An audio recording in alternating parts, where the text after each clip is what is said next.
एक व्यक्ति एक सद्गुरु की तलाश में बहुत लंबी यात्रा करके अपने उस आश्रम तक पहुंचा। आश्रम में पहुंचा और आश्रम का दरवाज़ा खोलते ही अंदर घुसा ही था कि उसको एक माली दिखाई दिया और उसने उससे पूछा, प्रभु सद्गुरु कहाँ मिलेंगे? तो उसने कहा, महाराज आप इस रास्ते से आए हैं ना, आप उस रास्ते से अंदर जाएंगे तो आपको सद्गुरु मिलेंगे। माली फिर वापस अपने काम में जुट गया। वो आदमी दूसरे रास्ते से होता हुआ अंदर पहुंचा और जब वो अंदर पहुंचा तो क्या देखता है, वही माली वहां सद्गुरु की कुर्सी पे बैठा, गद्दी पर बैठा हुआ है।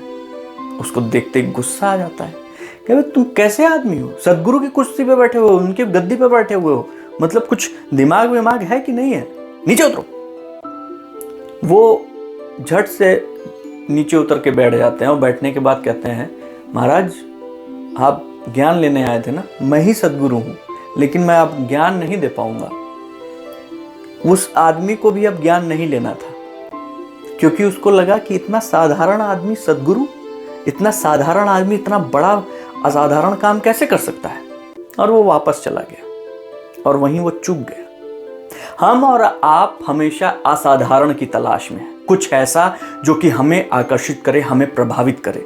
हमारे आसपास कई ऐसे लोग हैं जो अपने कर्म से, अपने ज्ञान से, अपने रोज किए गए काम से आपको प्रभावित करते हैं, लेकिन आप मानते नहीं हैं कि वो असाधारण है। आप मानना चाहते नहीं हैं। क्यों? क्योंकि वो हम लोगों के बीच के आदमी हैं, हम लोग के जैसे हैं, रोज हमारी तरह वो भी जीवन जीते हैं, इसलिए आप उनको सद्गुरु जैसी उपाधि नहीं दे सकते हैं। लेकिन याद रखिएगा, आप ही के आसपास कई ऐसे लोग हैं जो इतने महान कार्य कर रहे हैं अपने उस छोटे से, जो उनकी लिमिटेशन है उसके अंदर ही, कि आप उनको अपना गुरु मान सकते हैं, गुरु बना सकते हैं और उनके पद चिन्हों पर चल सकते हैं। बस आपको नज़र चाहिए, पहचानने की नज़र, कि वो व्यक्ति जो ये काम कर रहा है किस तरीके से कर रहा है और किस निस्वार्थ भाव से कर रहा है। तो आपके आसपास में ही आपके कई गुरु हैं जो अलग अलग वेशभूषा में मिलते रहेंगे आपको।